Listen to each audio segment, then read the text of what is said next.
وہ آپ پڑھ لیجئے۔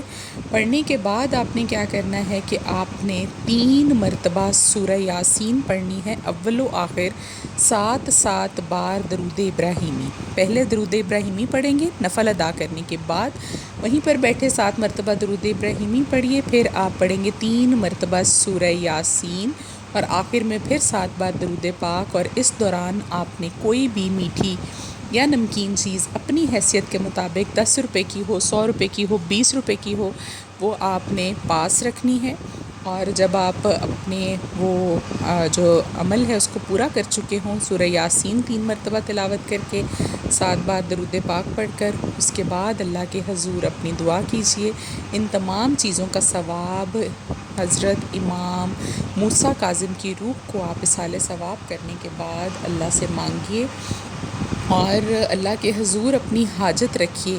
اور جب آپ اپنی دعا کو مکمل کر چکے ہوں تو وہ جو آپ کے پاس شرینی پڑی ہے یا نمکین چیز ہے، کوئی گھر کی بنی ہوئی ہے، اس کی مقدار کوئی ضروری نہیں کہ وہ 1 پاؤ ہو، وہ 1 کلو ہو، وہ 4 ہوں، وہ 5 ہوں، وہ کوئی بھی چیز ہو سکتی ہے آپ کی حیثیت کے مطابق۔ وہ آپ چھوٹے بچوں کو بانٹ دیجئے باہر، یا آپ کسی غریب کو کوئی کھانا ہے، اگر آپ کے پاس فار ایگزامپل کوئی روٹی آپ نے رکھی ہے، کچھ بھی گھر میں اویلیبل نہیں ہے تو کوئی روٹی سالن آپ رکھ سکتے ہیں، آپ کوئی 1 پلیٹ چاولوں کی رکھ سکتے ہیں، آپ کسی بھی مستحق کو کھلا دیجئے اور اس کا ثواب بھی جو ہے آپ نے کر دینا ہے امام موسیٰ کاظم کی روح کو۔ اللہ سے اپنی دعا مانگیے، ایک ہی وقت رکھیے گا نوافل کا۔ جب آپ فار ایگزامپل آج اگر 2:30 بجے پڑھ رہے ہیں، 2 بجے پڑھ رہے ہیں، ظہر کی نماز کے بعد پڑھ رہے ہیں، تو کل بھی آپ اسی وقت پڑھیے گا انشاءاللہ۔ 3 دن مکمل ہونے تک آپ کا کام جو ہے اللہ کی فضل و کرم سے، اللہ کی رضا کے ساتھ، رب کی رضا اس میں شامل ہوئی تو ضرور اللہ آپ کی دعاؤں کو قبول فرمائیں گے۔ اور بہت سے لوگ جو ہیں وہ بہت ساری باتیں کرتے ہیں، پہلے بھی اس طرح کہ میں نے کچھ ولاگ بنائے، کچھ ویڈیوز بنائیں جس میں میں نے منت کے بارے میں بتایا، تو وہ یہ کہتے ہیں جی کہ اللہ سے مانگنے کے لیے کسی وسیلے کی ضرورت نہیں، اللہ سے مانگنے کے لیے آپ کو کسی منت کی ضرورت نہیں۔ تو بے شک اللہ ہماری شرع سے زیادہ قریب ہے، ہماری دعاؤں کو سنتے ہیں، قبول کرتے ہیں، لیکن آپ کو میں نے پہلے ہی بتا دیا کہ جب اللہ تعالیٰ کی راہ میں جن لوگوں نے محنت کی، اللہ کو خوش کیا، وہ ہم لوگوں سے تو ان کا مرتبہ بہت بڑا ہے۔ بے شک وہ بھی انسان ہیں، وہ ہمیں عطا نہیں کر سکتے، عطا ہمیں ہمیشہ اللہ تعالیٰ کی ذات نے کرنا ہے، لیکن وہ اللہ کے محبوب بندے ہیں۔ اور جب آپ کسی انسان کو بھی اس کی کسی محبوب ہستی کا واسطہ دیتے ہیں، اس کے وسیلے سے مانگتے ہیں، تو آپ کو تو انسان جو ہے وہ واپس نہیں لوٹاتا خالی ہاتھ۔ تو یہ تو رب کی ذات ہے جو کہ بہت ہی عزت والی ہے، اللہ تعالیٰ سب سے زیادہ جو ہے وہ عزت رکھنے والے ہیں، اللہ تعالیٰ حیا رکھتے ہیں، اللہ تعالیٰ اس بات میں وہ کہتے ہیں، خود اللہ کا فرمان ہے کہ میں جو ہوں میری غیرت یہ گوارا نہیں کرتی، میرا جو ہے آپ سمجھ لیں کہ اللہ تعالیٰ کا سٹیٹس جو کہ رب سب سے بڑا ہے، وہی نوازنے والا ہے، اس کے بغیر کوئی اس چیز پر قادر نہیں کہ آپ کو عطا کر سکے۔ تو جب آپ اس سے مانگیں گے تو وہ کبھی بھی آپ کو خالی ہاتھ نہیں لوٹائے گا۔ میں نے آپ کو پہلے کئی مرتبہ یہ بات بتائی ہے کہ آپ کی دعاؤں کی قبولیت میں تاخیر ہو سکتی ہے، وہ بھی آپ کی ہی بھلائی کے لیے، آپ کی بہتری کے لیے، کیونکہ دیوار کے اس پار آپ نہیں دیکھ سکتے۔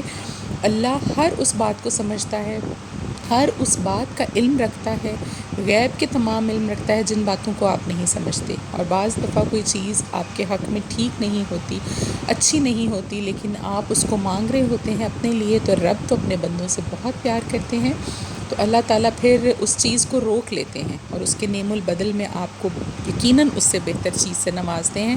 اس لیے دعائیں کرنا جو ہے وہ کبھی نہ چھوڑیے، نا امیدی بالکل اپنے اندر مت آنے دیجیے، اور بھروسہ جو ہے، یقین کامل، وہ سب سے امپورٹنٹ چیز ہے۔ اپنی دعاؤں کو آپ جو ہے وہ جاری رکھیے، اپنی جو آپ کی فرض عبادات ہیں اس میں کبھی کوتاہی مت کیجیے، کبھی کسی پریشانی، دنیاوی پریشانی کی وجہ سے نماز نہیں چھوڑنی آپ نے اللہ تعالیٰ کے جو قرب حاصل اگر آپ کو ہو جاتا ہے تو بہت بڑے خوش نصیب ہیں آپ کہ دنیا میں اللہ نے آپ کو موقع دیا کہ اس کے سامنے آپ سجدہ کر سکیں، ہاتھ اٹھا سکیں، اس سے مانگ سکیں. جبکہ میں نے ایسے بہت سے لوگ دیکھے ہیں جو 80 سال کی عمر کو بھی پہنچ کر وفات پاتے ہیں، لیکن اللہ ان کو توبہ کا موقع نہیں دیتے اور یہ توفیق ہی نہیں دیتے کہ وہ اللہ کے حضور سجدے کر سکیں، اپنی دعائیں جو ہیں وہ مانگ سکیں، اللہ سے بخشش مانگ سکیں، مغفرت مانگ سکیں.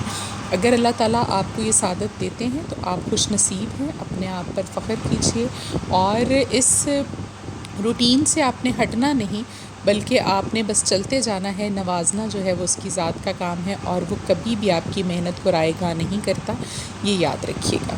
تو سارے دن کا ولاگ آپ نے دیکھ لیا ساتھ ساتھ. تو یہ میں فاطمہ تو ہو گئی تھی ٹھیک، لیکن خود میں ہو گئی تھی کافی بیمار، آپ کو بتایا. تو میں گئی تھی لاہور اتفاق ہاسپٹل کی ایمرجنسی سے. میں اکثر میڈیسن لیتی ہوں اگر اس طرح کا کوئی گلا خراب پرابلم ہو. تو فاطمہ ماشاء اللہ بہتر تھی، تو وہ میرے ساتھ ضد کر کے چلی گئی اسکول سے. تو ویسے ہی اس نے چھٹی کی تھی، تو تھوڑا میں فارغ ہو کر وہاں سے فاطمہ کو میں نے پیکیجز مال میں گھما دیا، کیونکہ ہمارے گھر کا جو راستہ ہے واپسی کا وہ وہیں سے ہو کر آتا ہے. تو میں نے کہا بچے جو ہیں وہ فریش ہو جائیں گے. تو ماشاءاللہ کافی بہتر بھی ہو گئی تھی وہ. آپ لوگوں نے دعا کرنی ہے جی، میرے لیے بھی، میری فیملی کے لیے بھی، اور آپ انشاءاللہ میری فیملی کا حصہ ہیں. میری دعائیں تمام کی تمام آپ سب لوگوں کے لیے ہیں. تو آج کے ولاگ کو یہیں پر ختم کریں گے. ویڈیو اچھی لگے تو چینل کو سبسکرائب کیجیے گا، لائک اور شیئر ضرور کر دیجیے گا. کمنٹ میں اپنی پرابلمس جو ہیں وہ آپ بتایا کریں. ہم پوری کوشش کریں گے کہ ہم آپ کے لیے دعا بھی کریں اور اس کا کوئی بہتر حال آپ کے لیے تجویز کر سکیں. تو اپنا بہت سارا آپ نے رکھنا ہے جی خیال. آج کے لیے اتنا ہی. بچے ابھی کھیل رہے ہیں، ہم آ گئے تھے گھر واپس. تو کوشش کروں گی انشاءاللہ کہ نیکسٹ ولاگ میں اسی طرح سے آپ لوگوں کے ساتھ اچھی اچھی باتیں ہم شیئر کرتے رہیں. اور دعاؤں میں یاد رکھیے گا جی. اللہ حافظ.